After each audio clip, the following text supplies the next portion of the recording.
أعوذ بالله من الشيطان الرجيم. بسم الله الرحمن الرحيم. الحمد لله الذي لا يبلغ مدحته القائلون ولا يحصي نعماءه العادون ولا يعدي حقه المجتهدون، الذي ليس لصفته حد محدود ولا نعت موجود ولا وقت معدود ولا أجل ممدود، فطر الخلائق بقدرته ونشر الرياح برحمته. الصلاة والسلام على الرسول المسدد المصطفى الأمجد المحمود الأحمد سيدنا ومولانا ومولى الكونين جد الحسن والحسين معاني أبا القاسم محمد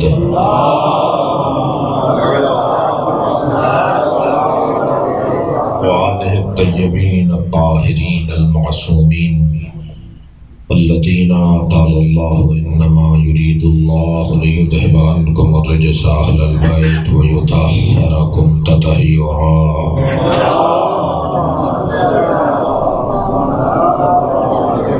ولعنة الله على أعدائهم أجمعين من يوم عداوتهم إلى قيام يوم الدين. أما بعد، قال الحكيم في القرآن الكريم: بسم الله الرحمن الرحيم. ووهبنا لهم من رحمتنا وجعلنا لهم لسان صدق عليا. صلوات. آگے جائیے. عقیل زیدی صاحب، مولانا موسیٰ صاحب کچھ آگے تشریف فرما ہو جائیں. ایک صلوات اور نیت کریں گے.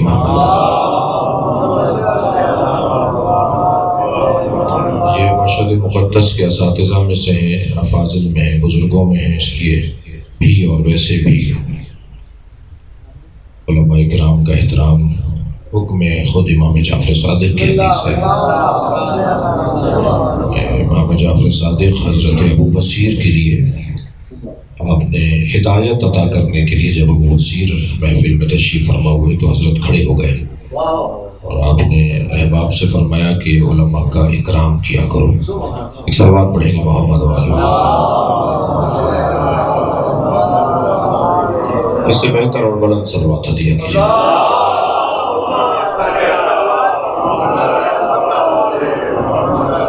سورہ مبارکہ مریم کی آیہ کریمہ ہے، جس کو میں نے ایک مرتبہ پھر بلکہ تیسری مرتبہ پہلی، دوسری اور تیسری مجلس میں بھی اسی آیت پر میں غور کرنا چاہتا ہوں، اور جو میں نے غور کیا وہ آپ کو پیش کرنا چاہتا ہوں. وَوَهَبْنَا لَهُم مِّن رَحْمَتِنَا، اور ہم نے انہیں ہبہ کیا، بخشا اپنی رحمت سے. وَجَعَلْنَا لَهُمْ لِسَانَ صِدْقٍ عَلِيًّا، اور ہم نے ان کے لیے سچی زبان قرار دی جو بلند ہے، ایسی زبان جو علی زبان ہے. سچائی تو، صداقت تو عزیزان گرامی خود ایک بہت مشکل مرحلہ ہے. میں بھی عرض کروں گا مقدماتی گفتگو میں، خود صداقت کتنا مشکل مرحلہ ہے، اور پھر صداقت بھی علی ہو جائے، یعنی قابل قبول ہو جائے، یعنی پذیرش اس کی ہو جائے، اسے مان لیا جائے، سچ جو مان لیا جائے. صلوات پڑھیں ذرا محمد والا.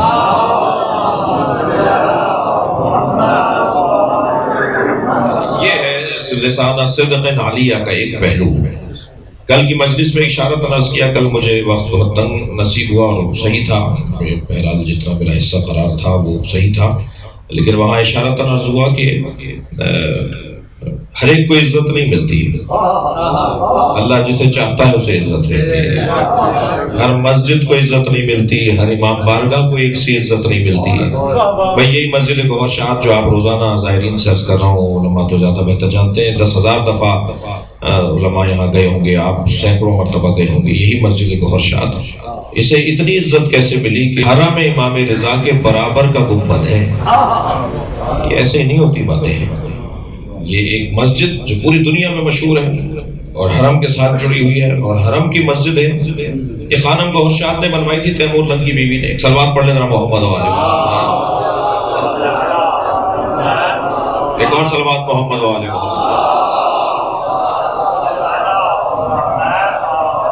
اور اس نے اعلان کیا تھا کہ اس مسجد میں کوئی مزدور نوکری پر نہیں رکھا جائے گا مگر وہ مزدور رکھا جائے گا جس کی نماز قضا نہ ہوئی ہو۔ ایسا ہی عزت نہیں ملتی چیزوں کو، اس کے پیچھے سرمایہ ہوتا ہے، اس کے پیچھے ایک دولت لگی ہوئی ہوتی ہے۔ جس کی نماز قضا نہ ہوئی ہو اسے نوکری پہ رکھا جائے گا۔ اور جن مزدوروں کا جو سرغنہ تھا، جو استاد تھا، جو مستری تھا، جو بھی ٹھیکیدار تھا، جو بھی تھا ذمہ دار، وہ یقیناً اور زیادہ عبادت گزار رہا ہوگا۔ روزانہ یہ آتی تھی دیکھنے کے لیے، توجہ چاہوں گا۔ ایک دن ان کی نقاب ان کے چہرے سے ہٹی اور وہ جو استاد تھا جو نے روزانہ رپورٹ سناتا تھا اس نے ان کو دیکھ لیا اور وہ فریفتہ ہو گیا اور دوسرے دن سے کام پر نہیں آیا۔ کام رک گیا تو پوچھا گیا کہ آخر ماجرا کیا ہے، یہ کام ہو کیوں نہیں رہا؟ کہا جی وہ جو استاد ہے وہ آپ کا فریفتہ ہو گیا ہے۔ تو انہوں نے کہا کیا اسے پتہ نہیں ہے میں بادشاہ کی زوجہ ہوں؟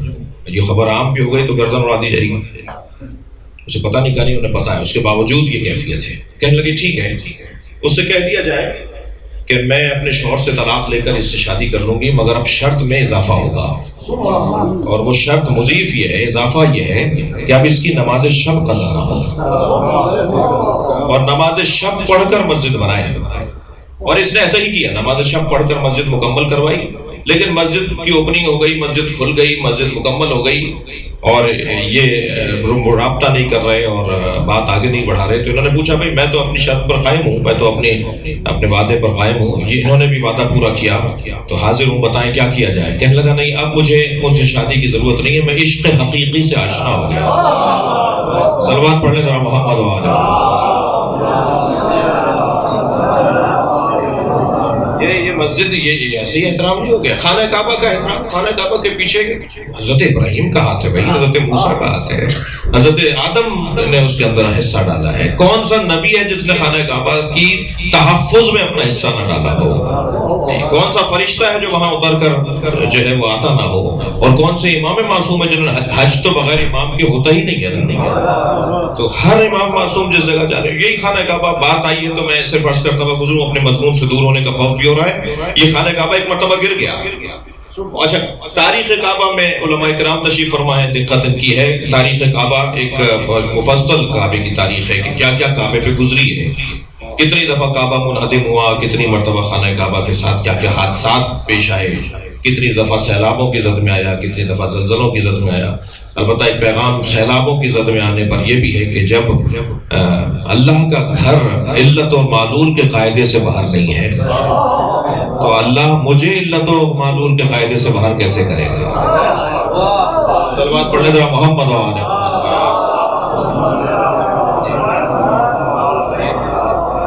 اللہ کا گھر بھی ڈوب جاتا ہے بھائی اگر سیلاب آ جائے تو یہ جو سوال کرتے ہیں کہ جی اس بچے کا قصور ہے، ماں باپ کا قصور تھا، بچہ کیوں اس کا ازالہ کرے؟ ماں باپ نے غلطی کہ بچہ ماپاہج پیدا ہو گیا، تو یہ علت و معلول کا قاعدہ ہے۔ علت و معلول کے قاعدے میں یہ بچہ زد میں آ رہا ہے، اللہ کا گھر زد میں آ رہا ہے۔ یہ نظام اللہ نہیں بنایا، وہ اپنے بنائے ہوئے نظام کو خود نہیں توڑے گا۔ صلوات اور پڑھیں محمد و آلہ۔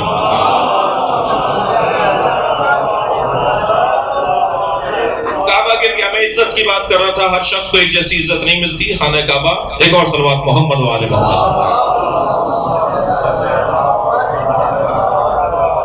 تو ایک مرتبہ قریش کے 24 قبیلے تھے، آپ کے علم میں ہے کہ قریش ان میں ایک بنی ہاشم قبیلہ ہے۔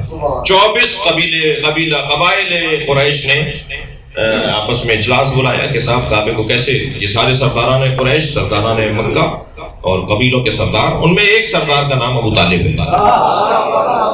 حضرت ابو طالب بھی کرسی پر بیٹھے ہیں۔ جب چراغ محفل حضرت ابو طالب کے سامنے آیا تو حضرت ابو طالب نے فرمایا کہ تم میں سے، ہم میں سے کوئی ماہر معمار نہیں ہے، یہ کام معمار کا کام ہے۔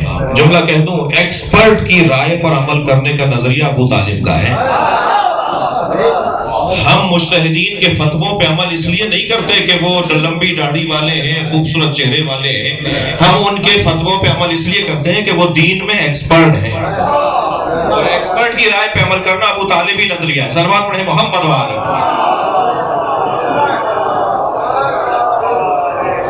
فرمایا ہم میں سے کوئی ماہر معمار نہیں ہے، فلاں قبیلے میں کچھ فاصلے پر ایک قبیلہ تھا، وہاں ایک ماہر معمار ہے، اسے بلایا جائے، وہ رائے دے، وہ نظر دے کہ کعبہ کیسے تعمیر ہوگا۔ آخر وہ آیا اور اس نے معائنہ کیا اور اس نے کہا کہ جی خانہ کعبہ جو ہے وہ بنیادوں تک اس کے پانی پہنچ چکا ہے، دوبارہ سے اثر نو اس کی تعمیر ہوگی، پرانی بنیادوں پر عمارت نہیں اٹھائی جائے گی، اس کو پھر سے دوبارہ سے تعمیر کیا جائے گا، اور مجھے اتنا مٹیریل چاہیے، اتنا مواد چاہیے، اتنا مال چاہیے، فلاں چیز اتنی چاہیے، فلاں چیز اتنی چاہیے، اور پھر قبائل کے اندر تقسیم ہو گیا کہ کون کیا حصہ اپنا ڈالے گا، اور جب وہ سارا حصہ جمع کر دیا گیا، سب نے اپنا حصہ سب نے جمع کر دیا، لا کے رکھ دیا، اور پھر اس معمار سے کہا گیا کہ کعبے کی تعمیر کرو، اور یہ جب اپنے مزدوروں کے ساتھ پہنچا، انہوں نے کام شروع کیا تو پہاڑوں میں سے ایک اژدہا نکل کر آیا اور وہ عین کعبے کے درمیان آ کے بیٹھ گیا، اور کسی مزدور کو، کسی مستری کو قریب آنے نہیں دے رہا تھا۔ پھر پہنچے حضرت ابو طالب کے گھر۔ ابو طالب اس مسئلے کا حل کیا ہے؟ حضرت ابو طالب تشریف فرما ہوئے، حضرت نے اس اژدہے کو دیکھا اور ایک مرتبہ گردن رخ موڑ کر دیکھا، اس مال کو جو مٹیریل جمع ہوا تھا، وہ مسالہ جمع ہوا تھا، وہ جو بھی تھا، اینٹیں پتھر جو بھی جمع تھی، ان کو دیکھا، اور ان کو دیکھنے کے بعد سرداران قریش کی طرف رخ کر کے کہا حرام مال سے کعبہ نہیں بنے گا۔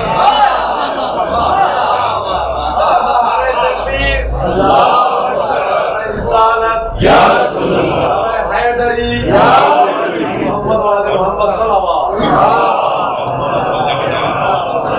بھائی اگر طبیعت پر گرا نہ ہو تو میں ایک جملہ کہوں، جب حرام مال سے کعبہ نہیں بنے گا تو حرام مال سے مسجد کیسے بنے گی؟ جب حرام مال سے مسجد نہیں بنے گی تو حرام مال سے امام بارگاہ کیسے بنے گا؟ جب 2 رکعت نماز غصبی جگہ پر اللہ قبول نہیں کرتا تو عباس نیاز کیسے قبول کر لیں گے؟ حسین عزاداری کیسے قبول کر لیں گے؟ وہ جو حلال حرام کی تمیز ہے وہ بھی ابو طالب نے عطا کی ہے۔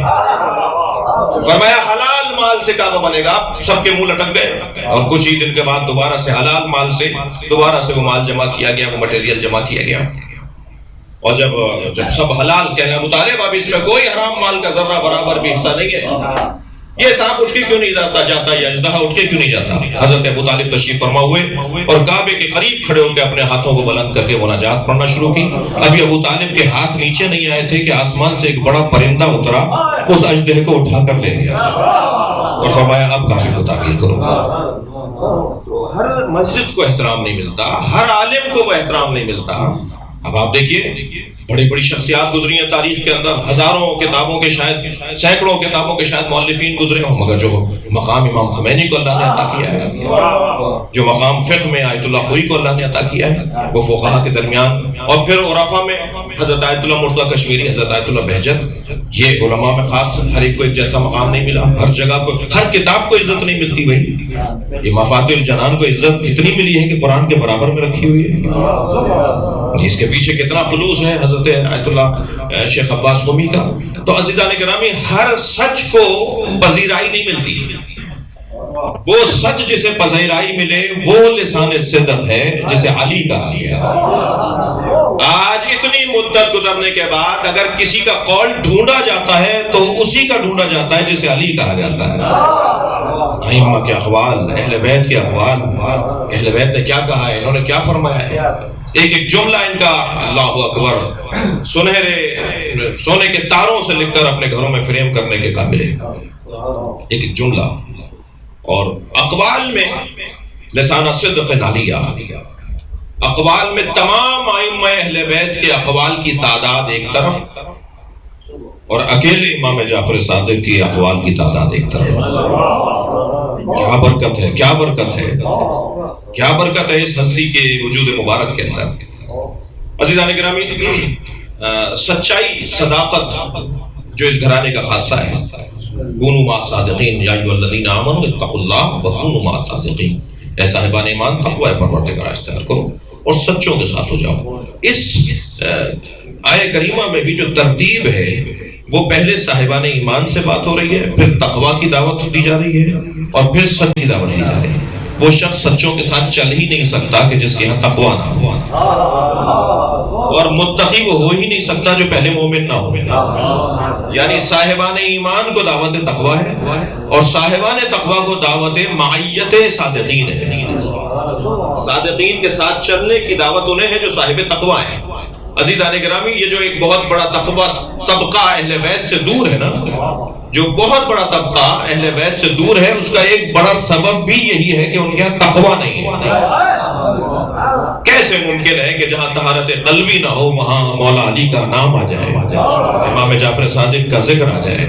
پہلے اپنے وجود کو تو پاک کرو، تاکہ جتنا میرا وجود پاک ہوتا چلا جائے گا اتنا ہی ان کی ہمراہی اور ان کی معیت بڑھتی چلی جائے گی، ان کا ساتھ میرا بڑھتا چلا جائے گا، میں ان کے ساتھ ہوتا چلا جاؤں گا، اور گویا ہمراہ ہمیں ہونا ہے، ان کے ساتھ ہونا ہے۔ کونوا مع الصادقین، سچوں کے ساتھ ہو جاؤ، سچے تمہارے ساتھ نہیں ہوں گے، تمہاری یہ حیثیت نہیں ہے کہ وہ تمہارے ساتھ ہوں، وہ امام ہے تمہارے، وہ پیشوا ہے تمہارے، وہ آگے رہیں گے، تمہیں ان کے ساتھ چلنا ہوگا۔ صادقین کے ساتھ چلنا اتنا ہی مشکل ہے جتنا ایمان مشکل ہے، صادقین کے ساتھ چلنا اتنا ہی مشکل ہے جتنا تقویٰ مشکل ہے، اور جتنا ایمان آسان ہو جائے اتنا ہی تقویٰ پھر آسانی کے لیے مقدمہ بنے گا، اور جتنا تقویٰ آسان ہو جائے، تقویٰ حاصل ہو جائے، اتنا ہی پھر صادقین کے ساتھ چلنا آسان ہو جائے گا۔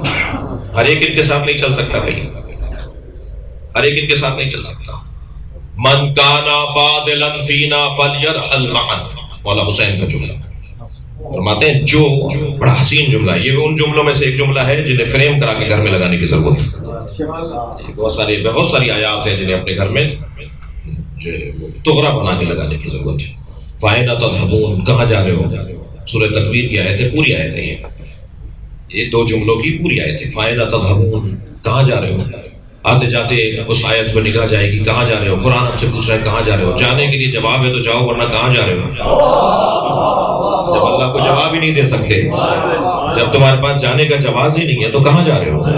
اللہ آتے جاتے پوچھ رہا ہے کہاں جا رہے ہو؟ ایسے ہی مولا حسین فرما رہے ہیں، من کانا بادلا فینا، جو اپنی جملہ سنیے گا، جو اپنی ذات سے ہاتھ اٹھانے کو تیار ہے وہ حسین کے ساتھ چلے۔ مسئلہ تو سارا ذات کا ہی ہے نا، صلوات ادیا کریں محمد و آل محمد۔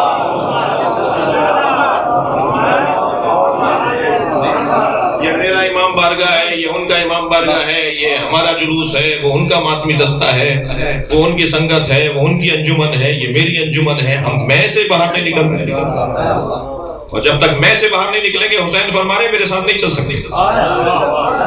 میرے ساتھ چلنے کے لیے فلیرحل معنا اس وقت کہ جب بادلا فینا، جب ہمارے لیے اپنے آپ سے ہاتھ اٹھاؤ، اپنی ذات سے ہاتھ اٹھاؤ، اپنی میں سے ہاتھ اٹھاؤ، اپنی انا کو ختم کرو، تب میرے ساتھ چل سکتے ہو۔ جی بہت مشکل ہے ان کے ساتھ چلنا۔ کتنے بڑے بڑے لوگ ہیں جنہوں نے دعوے تو کیے کہ ہم ان کے ساتھ چلیں گے مگر چل نہیں پائے۔ زبیر خوبیزاد بھائی مولا علی کے، خاندانی ننیالی طور پر بھی ددیالی طور پر بھی رشتہ دار ہیں، اور عاشق علی ہیں، مولا علی کو دیکھتے ہیں تو آنکھوں میں آنسو بھر لاتے ہیں۔ زبیر وہ واحد آدمی ہے، توجہ چاہوں گا کہ جب جناب سیدہ پر دروازہ گرا تو جس نے تلوار اٹھا لی تھی مولا کی حمایت میں زبیر تھا۔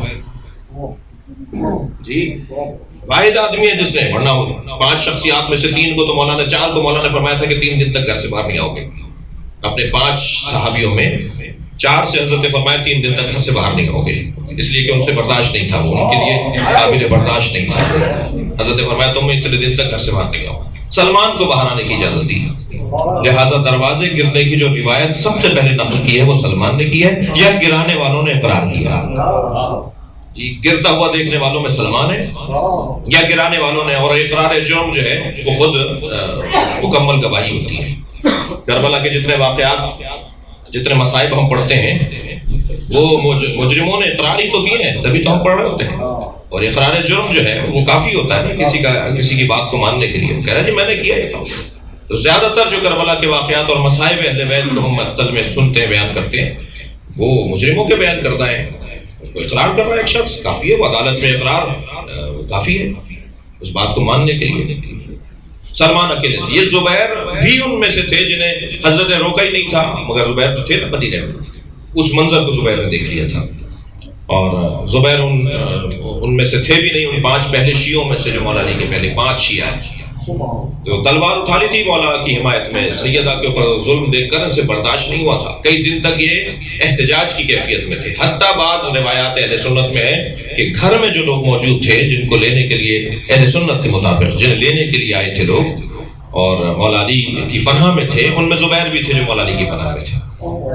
اتنا قریبی آدمی ہے، اتنا قریبی آدمی ہے. ایک دن نبی نے دیکھا کہ علی کو دیکھ کر آنکھوں میں آنسو بہلا رہے ہیں، بار بار آنکھوں میں آنسو آ رہے ہیں. نبی نے فرمایا اے زبیر تم علی سے پیار کرتے ہو؟ کہا مجھے عشق ہے علی سے. کیا وہ دن کیسا ہوگا جب تم علی کے خلاف تلوار لے کر آؤ گے؟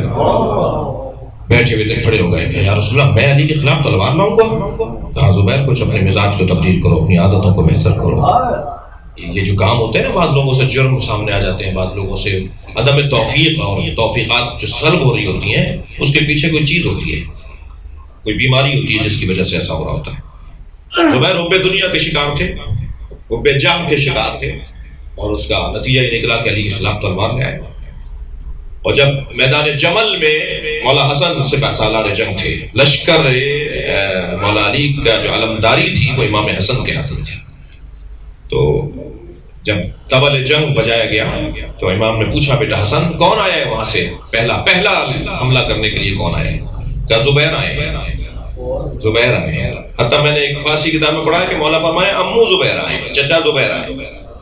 مولا کے حفظات بھائی ہے نا، امام حسن کے چچا ہوئے نا، اس حد تک گھر سے تعلق کر زبیر لڑنے کے لیے آئے. مولا علی نے فرمایا تمہاری اجازت ہے میں جاؤں؟ مولا امام حسن نے فرمایا آپ میرے امام ہیں. یہ علی نے اجازت مانگ کر بتایا کہ جس کو ذمہ دار بناؤ اسے ذمہ دار مانو، چاہے وہ تمہارا چھوٹا ہی کیوں نہ ہو. فرمایا بیٹا میں چلا جاؤں؟ میرے مولا نے فرمایا بابا میرے امام ہیں. حضرت آگے بڑھے، سامنے آ کر اس کا گھوڑا سامنے کھڑا ہے. حضرت نے اپنے گھوڑے کو سامنے لا کے کھڑا کیا. حضرت فرمایا زبیر پہچانتے ہو میں کون ہوں؟ یہ کون سا سوال تھا؟ کہنے لگا آپ علی ہیں، میں جانتا ہوں علی ہیں. حضرت فرمایا نہیں، یہ بتاؤ وہ دن جس دن پیغمبر نے تم سے کہا تھا، وہ وقت وہ جگہ. حضرت نے یاد دلانا شروع کی. اتنے آدمی بیٹھے ہوئے تھے، فلاں فلاں راوی ہیں اس بات کے، تمہیں یاد ہے؟ وہ یہی دن ہے جو پیغمبر نے بتایا تھا کہ تم علی کے خلاف تلوار لے کر آؤ گے. جیسے ہی سنا تلوار کو نیام میں رکھا، گھوڑا موڑ کے جانے لگے. جی یاد آ گیا کہ ہاں یہ میری عاقبت خراب ہو رہی ہے، میں علی سے لڑنے آیا ہوں. زبیر گھوڑا موڑ کے چلے گئے. جی میں زبیر سے کہوں گا زبیر کہاں جا رہے ہو؟ جب حق روشن ہو گیا تو لا تعلقی کا کیا مطلب ہے؟ دیکھیں جس پر حق روشن ہو جائے اور وہ لا تعلق ہو جائے تو اس کا انجام بھی اچھا نہیں ہوتا.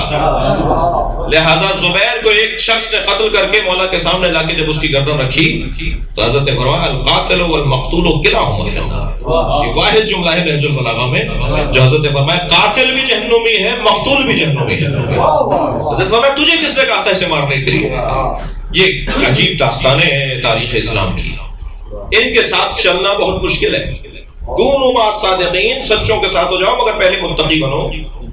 جی بہت آسان ہے نام لینا، بہت آسان ہے اپنے آپ کے ساتھ کوئی ٹائٹل اور اپنا شناختی کارڈ بنوانا. صلوات پڑھنے ذرا محمد لیکن عزیزان گرامی جو ان کے ساتھ چلنے کے تقاضے ہیں وہ بہت ہی سنگین ہیں اور بہت ہی اہم ہیں جن کی طرف توجہ کی ضرورت ہے. صداقت کی 3 قسمیں علماء کرام نے بیان کی ہیں اور تینوں قسمیں بتدریج سنگین ہوتی چلی جاتی ہیں، بتدریج سنگین ہوتی چلی جاتی ہیں. سب سے آسان صداقت جو سب سے مشکل ہمیں نظر آ رہی ہے معاشرے میں، تو پھر جو بعد والی صداقت کے عنوان ہیں وہ کتنے مشکل ہوں گے اس کا اندازہ لگانا بہرحال ضروری ہے. صداقت بے اعتبار خبر، پہلا مرحلہ ہے قول کی صداقت، جو دیکھا سنا اس کو صحیح بیان کر دینا، یہ صداقت. صداقت بے اعتبار خبر، صداقت بے اعتبار وعدہ، صداقت بے اعتبار عہد. یہ 3 قسمیں بیان کی ہیں صداقت کی. دقت ہے آپ کی، میں اس کا شکر گزار ہوں. صداقت بے اعتبار خبر، ایک بات مجھے معلوم ہوئی میں نے آ کر ویسے ہی بیان کر دی جیسے میں نے دیکھی سنی، یہ صداقت بے اعتبار خبر ہے. سچ بولنا جسے ہم کہتے ہیں نا محاورتاً، میں اب دوسرے ذرا اپنی زبان میں بات کروں کہ سچ بولنا صداقت بے اعتبار خبر ہے. یہ بظاہر تو پہلا مرحلہ صداقت ہے، مگر یہی ذرا مشکل ہے کہ بعد والے مرحلے کیسے طے ہوں گے وہ انسان خود جانے. سچ بولنا، ہم ایک جگہ سے گزر رہے تھے تو ایک دکان پر ہمیں مثال دیتا ہوں، ہمیں ایک پین رکھا ہوا نظر آیا، ہماری پسند کا تھا، ہم اس کی تلاش میں تھے کہ ایسا قلم ہماری جیب میں ہونا چاہیے. ہم نے وہ پین خریدا. میرے ساتھ ایک ہمارے دوست بھی تھے اور انہوں نے حتیٰ دکاندار سے بحث بھی کی کہ بھائی اتنا نہیں، اتنے کا دے دو. اتنے گواہ تھے، اتنی انہوں نے جو ہے منظر کو دیکھا تھا. ہم وہ قلم لے کر ایک جگہ پر پہنچے اور وہاں کچھ اور حضرات بھی تشریف فرما تھے جنہیں ہم نہیں جانتے تھے. ہم نے ایک تحریر لکھنے کے لیے قلم نکالا اور پھر وہ قلم تصادفاً اتفاقاً ہم نے سامنے والی میز پہ رکھی.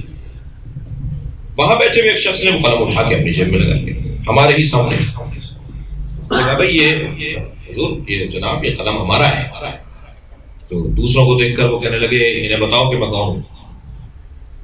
کہا بھائی آپ کوئی بھی رہیے، کوئی بھی ہو، یہ قلم ہمارا ہے.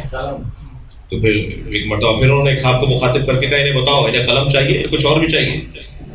میں کہا بھائی کیا بات ہے، ہمارا قلم ہے، آپ یہ کیا باتیں کر رہے ہیں؟ وہ ہوں گے کہ اپنے علاقے کے دادا نانا. تو ہمیں کیا پتا، ہمیں کیا ضرورت اس بات کی جاننے کی کون صاحب ہے.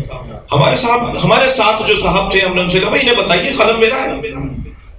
تو وہ صاحب جو ہمارے ساتھ تھے ہم سے کہنے لگے مولانا اور لے لیجیے گا. آپ کو اندازہ ہوا سچ بولنا کتنا مشکل ہے.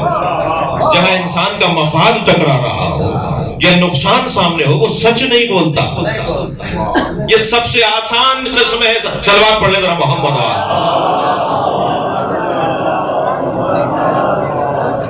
صداقت بے اعتبار خبر، یہ سچ بولنا کتنا مشکل ہے. سچ بولنا مشکل ہے. اب ایک اور مرحلہ سنگین ہو جاتا ہے، وہ ہے صداقت بے اعتبار وعدہ. میں نے وعدہ کیا تھا عرفان شاہ صاحب سے کہ ہم مجلس پڑھیں گے، نہیں آئے تو ہم نے وعدے کو پورا نہیں کیا. اور پھر آج اس وقت ہمارے معاشرے میں مسئلہ ہی سارا وعدوں کی بنیاد پر ہی. حکومتیں بند بھی رہی ہیں، حکومتیں ٹوٹ بھی رہی ہیں، جی ادارے بند بھی رہے ہیں، ادارے ٹوٹ بھی رہے ہیں. بے ہنگامیاں، مسائل، مشکلات، پریشانیوں کا ایک موٹا سبب بھی وعدوں کی خلاف ورزی ہوتا ہے. جی لہذا یہ بہت مشکل ہے. اس سے زیادہ مشکل ہے وعدوں کو پورا کرنا. اور ایک محاورہ تو بہت مشہور ہے مولانا کے وعدے کا جو وفا ہو جائے، یہ محاورہ. اور وعدہ کرنا جی آسان ہے، وعدے کی وفا مشکل ہے. وعدہ آسان، وعدے کی وفا مشکل ہے. یہ محاورہ بھی ہے. میں اپنے استاد کی خدمت میں تھا تو وہ فرمانے لگے کہ اس محاورے کو ٹھیک کرو. وعدہ آسان، وعدے کی وفا مشکل ہے. وعدہ مشکل ہے، وعدے کی وفا آسان ہے. جو شخص وفادار ہوتا ہے نا وہ وعدہ ہی نہیں کرتا جب تک کہ سوچ نہ لے کہ پورا کیسے کروں گا. یہ بغیر سوچے سمجھے جو وعدے ہو جاتے ہیں تو پھر وہ وعدہ آسان ہے، وعدے کی وفا مشکل ہے. وعدہ بے اعتبار صداقت بے اعتبار وعدہ. اس سے زیادہ سنگین جو صداقت ہے وہ صداقت بے اعتبار عہد ہے. جو اپنے اللہ سے ہم نے معاملات کو طے کیا، جو ہمارے رب سے ہمارا تعلق ہے وہ ہے عہد. من المؤمنین رجال صدقوا ما عہد اللہ علیہ. صلوات پڑھیں محمد و آل محمد. بھائی سب صلوات پڑھیں گے تو زیادہ برکت ہوگی. اللہ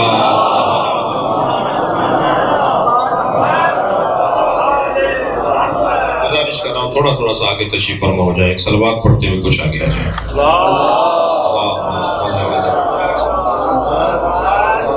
آ جائیے میری مشکل ہے ورنہ میں وہاں کے بیٹھ جاتا جو جگہ خالی ہے. تھوڑا سا آگے آ جائیے. ایک اور صلوات پڑھتے ہوئے کچھ آگے.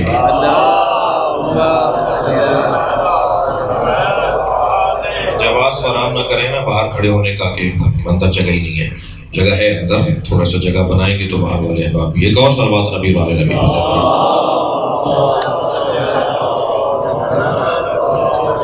صداقت بے اعتبار عہد، اللہ سے کیے ہوئے باتوں کو پورا کرنا. من المؤمنین رجال صدقوا ما عہد اللہ علیہ. مومنین میں سے کچھ رجال، کچھ مرد ہیں جو اللہ سے کیے ہوئے باتوں کو پورا کرتے ہیں. عزیزان گرامی، جیسے انبیاء کرام کو زمانے کے اعتبار سے اور ضرورت کے اعتبار سے معجزے دیے گئے، ایسے ہی ائمہ اہل بیت کو حالات کے مطابق القاب دیے گئے اور کردار دیا. کوئی نقی ہے، کوئی تقی ہے، کوئی عسکری ہے، کوئی رضا ہے. یوں تو سارے کے سارے یہ سب کے سب یہ عسکری ہیں، سب کے سب یہ رضا ہیں. لیکن جیسے جیسے حالات تبدیل ہوتے چلے گئے، جیسے جیسی ضرورت سامنے آتی چلی گئی، ایسے ایسے لقب ان کا کردار بن کے سامنے آتا ہے.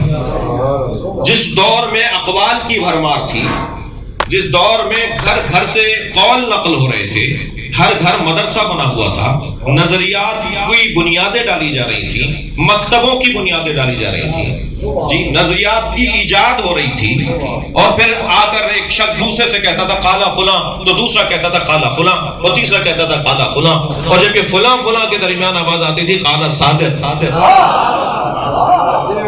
تو پھر وہ ایک سچے کا قول سامنے آتا تھا، اور یہ صداقت اللہ اکبر میرے مولا کا خاصہ قرار پایا۔ صحیح قول کس کا ہے؟ لوگ تلاش کرتے تھے ڈھونڈو صادق نے کیا کہا ہے، ڈھونڈو انہوں نے اس نظریے میں کیا کہا ہے، اس بات میں ان کا خیال کیا ہے۔ لہذا اقوال کے درمیان جو قول صادق کا قول بن کر سامنے آتا تھا وہ ہمارے معصوم امام کا قول تھا۔ مدینہ منورہ میں میرے مولا ابن مکرمہ کے نام سے مشہور تھے، اپنی والدہ کے نام سے مشہور تھے۔ کہاں جا رہے ہیں ابن مکرمہ؟ کیا جا رہے ہیں؟ حضرت ام فروا بنت حضرت قاسم ابن محمد ابن ابی بکر، جی مولا کی والدہ حضرت قاسم کی بیٹی، جو بیٹے ہیں حضرت محمد ابن ابی بکر کے، حضرت محمد کے جو بیٹے ہیں حضرت ابو بکر کے، جی اور یہ وہی محمد کی پوتی ہیں، انہی محمد کی پوتی ہیں جن کے لیے مولا علی نے فرمایا محمد ابنی وَإِن كَانَ مِن صُلْبِ أَبِي بَكْرٍ، محمد میرا بیٹا ہے اگرچہ ابو بکر کی صلب سے۔ مولا نے فخر کیا ہے اپنے بیٹا ہونے پر، میرا بیٹا ہے، ایسی تربیت کی ہے محمد۔ یہ ان کی پوتی ہیں، امام صادق کی والدہ گرامی حضرت ام فروا۔ خود حضرت قاسم کانا من ثقات علی بن الحسین، مجتہدین میں فقہائے تشیع میں ایک نام حضرت قاسم ابن محمد ابن ابی بکر کا۔ شیعہ فقہا کی جو تاریخ مرتب کی گئی ہے اور بڑے نام جو فقہائے تشیع کے شمار کیے گئے ہیں ان میں ایک بڑا نام حضرت قاسم ابن محمد ابن ابی بکر کا ہے۔ حضرت قاسم سے کسی نے سوال کیا، ایک حسین بات قابل بیان ہے، ایک فقیہ، ایک مجتہد اور امام زین العابدین کے روات میں سے ایک راوی، دور امام زین العابدین کا ہے، امام سے وہ نقل کرتے ہیں روایات کو۔ وَكَانَتْ من ثقات علی بن الحسین، جناب ام فروا کے لیے بھی یہی لفظ آیا ہے کہ امام زین العابدین سے احادیث کو نقل کرنے والی بیویوں میں، اہل علم تشریف فرمائے، میں اپنا سبق دہرا رہا ہوں، نبی مکرم کی 100 صحابیوں کا، صحابیات کا نام تاریخ میں آیا ہے جنہوں نے نبی سے روایات کو نقل کیا ہے، 100 کی تعداد ثقہ راویات، جن سے ہمارے علماء بھی جن کو تسلیم کرتے ہیں قواعد اور قوانین کے مطابق، اور ائمہ اہل بیت سے 100 کی تعداد بنتی ہے کہ جو راویات جن سے روایات نقل کی گئی ہیں، جنہوں نے ڈائریکٹ امام سے قول کو نقل کیا ہے، جنہوں نے ائمہ سے ڈائریکٹ سن کر قول کو نقل کیا ہے، ان سے مردوں نے نقل کیا ہے۔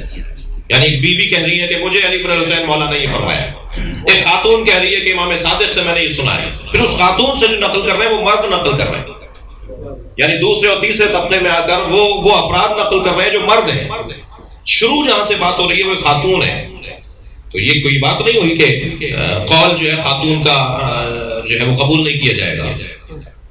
میں اور بہتر کرتا ہوں، جی دین لینے میں تم خواتین کے قول کو تو مانتے ہو، فدق کے مسئلے میں گواہ مانتے ہو؟ یہ اہل سنت کے یہاں بھی راویات کا ذکر ہے، جنہوں نے سرکار دو جہاں سے صحابیات راویات، ان میں سے ایک حضرت ام فروا بھی ہے اور حضرت قاسم سے کس نے سوال کیا؟ میں بہت حقیر اور فقیر آدمی ہوں، بہت چھوٹا سا آدمی ہوں، اپنی کم علمی کا اقرار اور اظہار اور اعتراف کرتا ہوا یہ کہہ رہا ہوں کہ میرے سر پہ حضرت آیت اللہ خامنائی نے امامہ جب رکھا، مجھے توفیق ہوئی کہ رہبر انقلاب نے ہمارے سر پہ امامہ رکھا، تو انہوں نے 3 نصیحتیں ہم سے کی تھی، میں طالب علموں کے لیے عرض کر رہا ہوں اور اپنے سبق کو بھی دہرا رہا ہوں۔ ان 3 نصیحتوں میں ایک نصیحت امامہ رکھتے وقت انہوں نے یہ کی کہ اگر کوئی مسئلہ نہ آتا ہو تو کہہ دو کہ نہیں آتا، کہہ دو میں نہیں پتا، منع کر دو، بتا دو کہ مجھے نہیں معلوم، دیکھ کے بتاؤں گا، پوچھ کے بتاؤں گا، مراجعہ کروں گا، دیکھوں گا، رجوع کروں گا کتابوں سے، اور پھر جب مسئلہ مجھ پہ روشن ہو جائے گا تو آپ کو بتا دوں گا۔ اس کے ساتھ جو جملہ تھا بڑا حسین جملہ ہے، فرماتے ہیں کہ اس طرح تمہاری عزت تو داؤ پہ لگ سکتی ہے مگر اسلام کی عزت داؤ پہ نہیں لگے، اپنی آبرو داؤ پہ لگا دو، غلط مسئلہ بتا کر اسلام کو غلط پیش نہ کرو، دین کو، فقہ کو، مذہب اہل بیت کو غلط پیش رکھتے ہیں.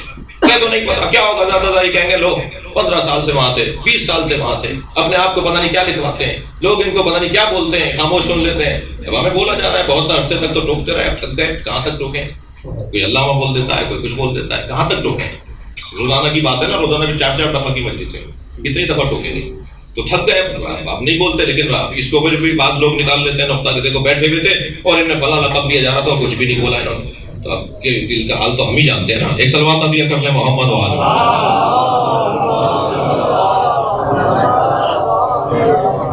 اتنا ان کو بولا جاتا ہے، یہ وہاں پڑے، ان کو نہیں، مسئلہ ہی نہیں پتا تھا. ہاں بھائی نہیں پتا، نہیں پتا، کیا کر لو گے ہمارا بھائی؟ کیا بگاڑ لو گے ہمارا کیا نقصان ہو جائے گا؟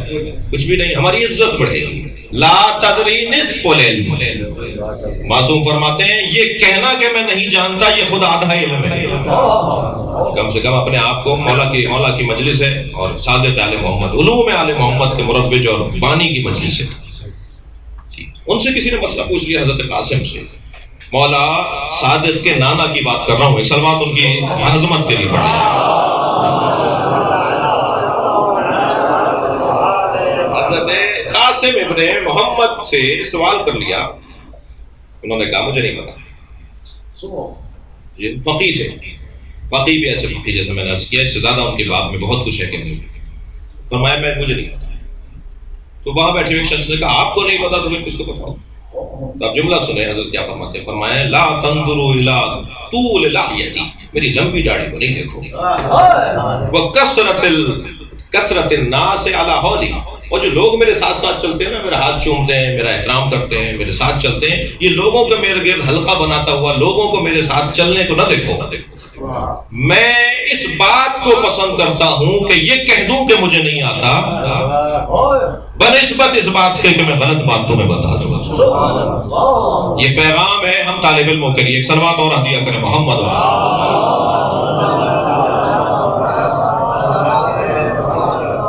عزیزان گرامی، مولا امام صادق سے واقعات اور وہ حضرت کی زندگی کے بڑے عظیم پیغامات ہیں. وقت کی تنگی اور مصائب کے بیان کو ملحوظ رکھتے ہوئے صرف ایک بات سے ربط لے رہا ہوں کہ حضرت نے اس مذہب کی بنیاد نہیں، بنیاد تو سرکار دو جہاں نے ڈالی. مکتب اہل بیت کی، مذہب اہل بیت کی بنیاد سرکار دو جہاں نے ڈالی. 80 سے زیادہ صحیح السند حدیثیں اہل سنت کے متون سے جمع کرنے میں طالب علم کامیاب ہوا کہ جس میں لفظ شیعہ مولا علی کے چاہنے والوں کے لیے نبی نے استعمال کیا.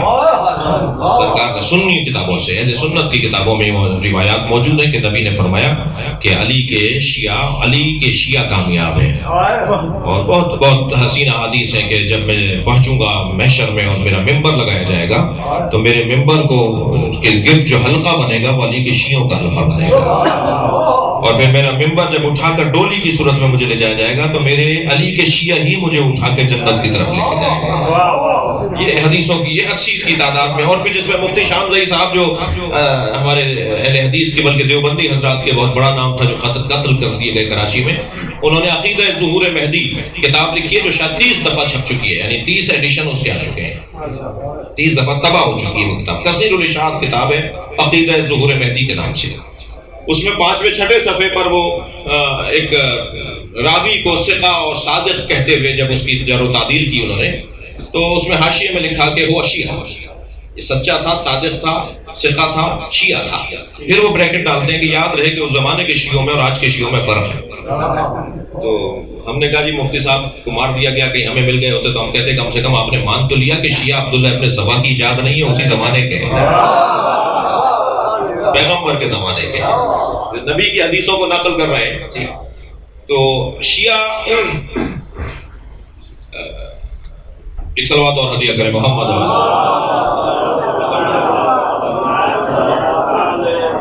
بنیاد تشیع نبی مکرم کی ڈالی، سرکار نے شیعت کی بنیاد کو ڈالا ہے، لیکن اس کو 4 چاند میں اردو میں مجلس پڑھ رہا ہوں کہ 4 چاند مولا امام صادق نے ڈالے اور اس کو سجایا ہے، اس کو مدفن کیا ہے، اس کو جوڑا ہے، اس کو پیش کیا ہے، وہ امام صادق نے پیش کیا. جی، شیعت کی بنیادوں کو مضبوط کرنے کا، شیعت کو مضبوط کرنے کا ایک ذریعہ جو امام نے قرار دیا وہ ہے زیارت ائمہ اہل بیت۔ مزارات پہ جانا اور قبور ائمہ کی زیارت کرنا، اس کی بنیاد امام جعفر صادق علیہ السلام ہے۔ احادیث زیارت سے متعلق آپ اگر تلاش کریں اور زیارت سے متعلق جو پیغامات ہیں، جو فضائل ہیں زیارات کے، وہ امام جعفر صادق علیہ السلام سے ایک طرف اکیلے امام کی ایک جانب اور تمام ائمہ کی ایک جانب۔ یہ اکثر بڑی زیارتیں جو ہیں، اربعین کی زیارت، جی عاشور کی زیارت، یہ وارثہ کی زیارت، زیارت وارثہ، جی یہ بڑی بڑی مشہور زیارتیں جو ہیں سب امام جعفر صادق سے ہیں۔ کربلا بھیجتے تھے امام لوگوں کو، ٹوکتے تھے کہ تم کربلا گئے ہوئے تمہیں کتنے دن ہو گئے؟ اپنے اصحاب سے پوچھتے تھے کربلا کتنے عرصے سے نہیں گئے؟ اگر کوئی کہتا تھا مولا مجھے 5 سال ہو گئے، حضرت اس سے اظہار ناراضگی فرماتے تھے، کیوں اتنی دیر کر دی، کیوں اتنا لمبا وقت گزارا، کیوں نہیں جاتے کربلا؟ پھر فرماتے ہیں کہ وہ ہمارا شیعہ نہیں ہے جو زندگی میں ایک مرتبہ کربلا نہ جائے۔ فرماتے ہیں جسے توفیق ہو وہ ہر سال کربلا جائے۔ پھر فرماتے ہیں وہ ہمارا اور اچھا شیعہ ہے جو ہر مہینے کربلا جاتا ہے، اور جس کے لیے ممکن ہے وہ ہر شب جمعہ میرے جد حسین کو سلام کرنے جائے۔ یہ امام کی حدیث کا حصہ ہے۔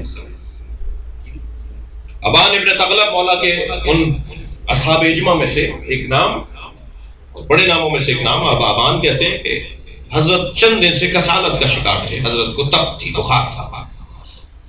فرمان لگے کہ ابان مدینے سے کربلا کا رستہ کتنا ہے؟ انہوں نے بتایا مولا اتنی مسافت ہے۔ فرمان لگے تم جا سکتے ہو، تمہاری صحت بھی اچھی ہے، تمہارے پاس سواری بھی ہے، تم کربلا جاؤ اور میری جد کی قبر پہ ہاتھ رکھ کے میرے لیے دعا کرو۔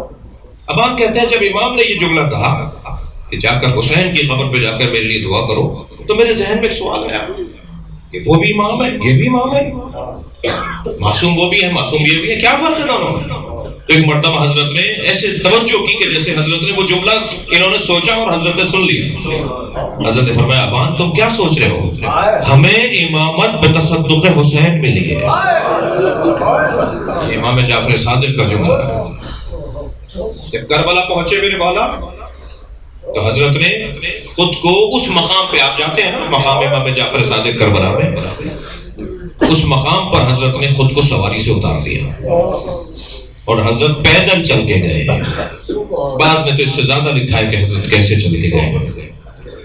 قبر حسین پر امام صادق اس ادب اور احترام کے ساتھ جا رہے ہیں۔ یہ پیغام ہے۔ زیارت آج تشیع کی جو مضبوطی کا سبب ہے وہ اربعین کی مشی ہے نا۔ چند سالوں سے جو شیعت میں اور اس سے پہلے جو شیعت میں اضافے کا ایک سبب اگر ہم تلاش کریں، موٹا سبب، واضح سبب، وہ زیارت قبر ائمہ ہے۔ مولا رضا کی زیارت ہے، جناب زینب کی زیارت ہے، مولا علی کی زیارت ہے، کربلا کی زیارت ہے، سامرہ کاظمین کی زیارتیں ہیں۔ یہ معصومین کی زیارتیں تشیع کی مضبوطی کا سبب ہے، اور یہ دشمن جانتا ہے کہ اگر یہ مزارات باقی رہے تو شیعت مضبوط رہے گی۔ ہم ہیں مزارات کے ذریعے سے، لہذا انہوں نے داعش کے ذریعے سے جو عمل شروع کیا، حجر ابن عدی کی قبر تک پہنچ گئے، شام میں جناب سکینہ بنت علی کے مزار تک پہنچ گئے، اور پھر جناب زینب کے مینار پر میزائل مار دیا۔ میں جب پچھلے سال جناب زینب کی زیارت کے لیے حاضر ہوا تو میں نے بی بی کی زری پکڑ کر بی بی سے معافی مانگی۔ بہت دیر میں میرا کیفیت بدلی ہوئی تھی، بی بی مجھے معاف کریں، ہم آپ کے روزے کی حفاظت کو تو آئے نہیں، ہم زیارت کو بھی نہیں آتے۔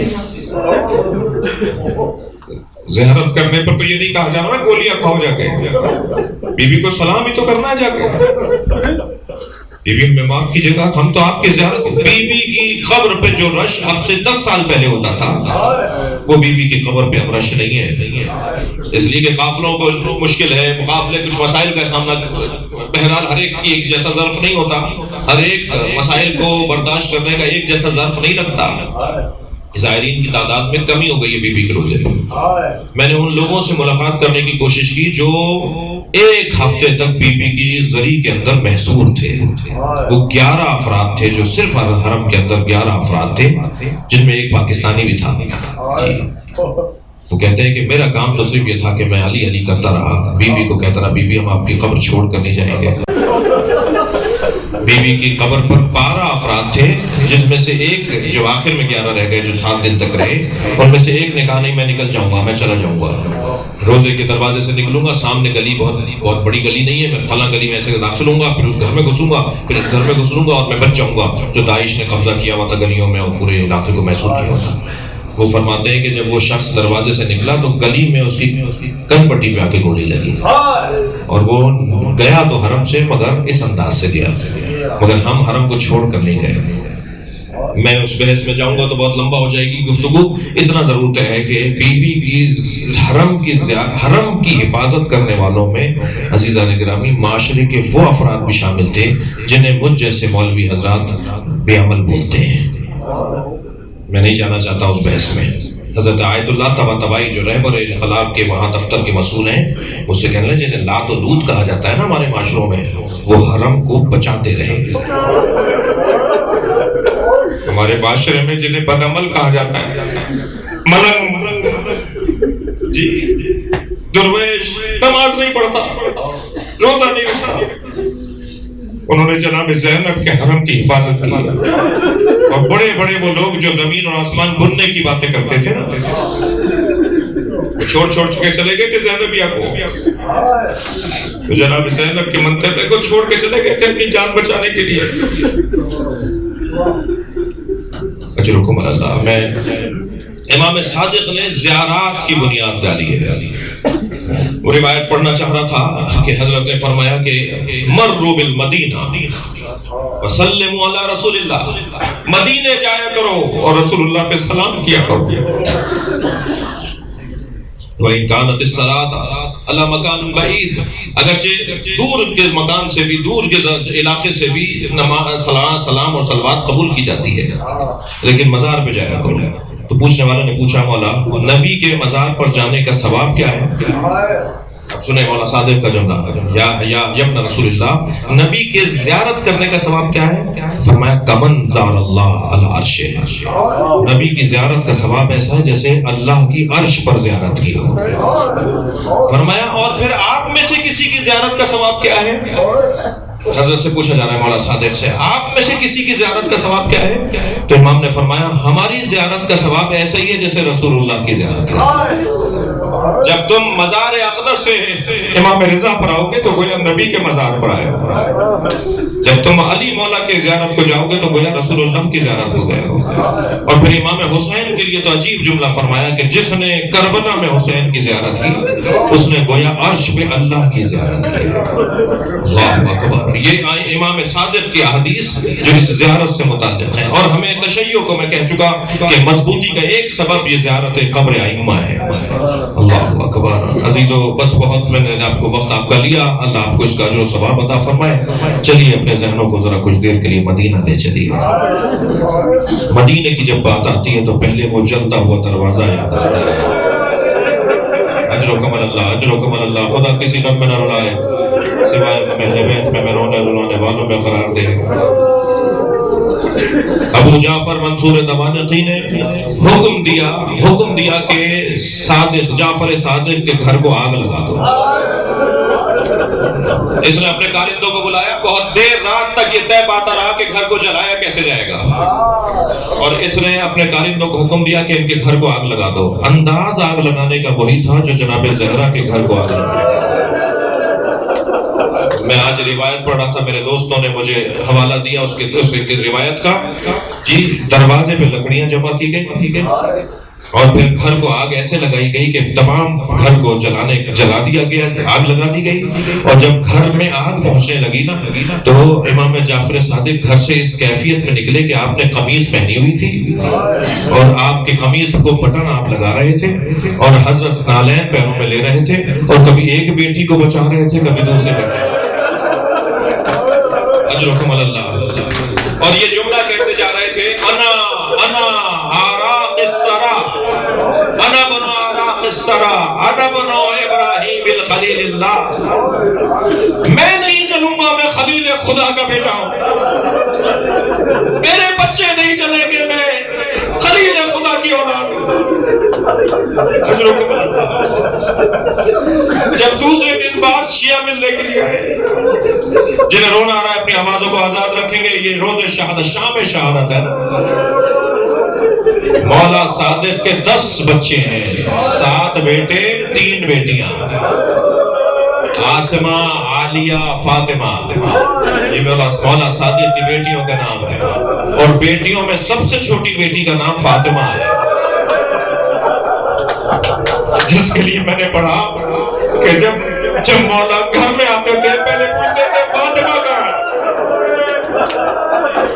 اور جب کسی سفر پہ جاتے تھے تو فاطمہ سے آخر میں ملتے تھے، اور جب گھر میں آتے تھے سب سے پہلے پوچھتے تھے میری فاطمہ کہاں ہے. دوسرے دن جب بادشاہ ملنے کے لیے مولا سے آئے تو کیا دیکھا کہ مولا کی آنکھوں سے آنسو ٹپک رہے ہیں، مسلسل رو رہے ہیں حضرت. تو پوچھنے والوں نے، چاہنے والوں نے کہا مولا کیا آپ پر یہ ظلم پہلی مرتبہ ہوا ہے؟ مولا آپ کے خانوادے کے ساتھ تو ہمیشہ ایسا ہوتا ہے، آپ کے گھرانے کے ساتھ تو طرح طرح کے ظلم کیے جاتے ہیں، یہ ظلم بھی آپ کے ساتھ ہوا ہے، آپ اتنا رو کیوں رہے ہیں؟ حوصلہ کریں، آپ ہمارے امام ہیں، آپ ہمیں حوصلہ دیتے ہیں. فرمانے لگے کہ جب میری بیٹیاں ایک حجرے سے دوسرے، جب میری بچیاں ایک حجرے سے دوسرے حجرے میں جا رہی تھی، جب میرے قاضی نے اپنی بہن فاطمہ کے، اللہ اکبر اللہ اکبر، دامن سے آگ چھڑائی تو مجھے یاد آیا کہ وہ دن کیسا دن تھا جب میرے جد حسین نہیں تھے اور خیموں کو آگ لگ رہی تھی، اور حسین کی سکینہ کے دامن میں آگ لگی تھی، اور بیویاں ایک خیمے سے دوسرے خیمے میں جا رہی تھی. اجرکم اللہ، اجرکم اللہ. آپ نے گریہ کر لیا، مجلس ہو گئی ہے، بس ایک مرحلہ اور لے لیجیے. جب ابو جعفر منصور دمناطی لعنت اللہ علیہ نے مولا کو زہر دیا نا، تو میرے مولا کے جگر کے ٹکڑے باہر آنے لگے. میں روایت پڑھ رہا تھا، حضرت کو قے ہونے لگی تو حضرت امام کاظم اور ایک بیٹے کا نام عباس ہے اور عبداللہ ابن عبداللہ افتح نے وہ ظرف ہاتھ میں لیا ہوا تھا جس میں امام قے کر رہے تھے اور جگر کے ٹکڑے باہر آ رہے تھے. سنیں گے، بڑا سخت مرحلہ ہے. جب حضرت کو قے ہو رہی تھی اور جگر کٹ کٹ کے باہر آ رہا تھا، اسی اسنا میں کسی نے بتایا کہ فاطمہ آ رہی ہے. امام نے فرمایا یہ ظرف اٹھا کے لے جاؤ، اس سے برداشت نہیں ہوگا بابا کے ٹکڑے جگر کے. میں کہوں گا مولا سلام ہو زینب کبریٰ پر. کل زینب ایسے بھائی کو ذبح ہوتے دیکھ کے رہے، کبھی دائیں جاتی تھی کبھی بائیں جاتی تھی، آواز دیتی کوئی ہے جو میرے ماں جائے کو بچائے. وہ کیسا مرحلہ تھا ایک بہن کے لیے کہ جب بھائی کے لاشیں پر آئی تو لاشا پہچانا نہیں گیا. لا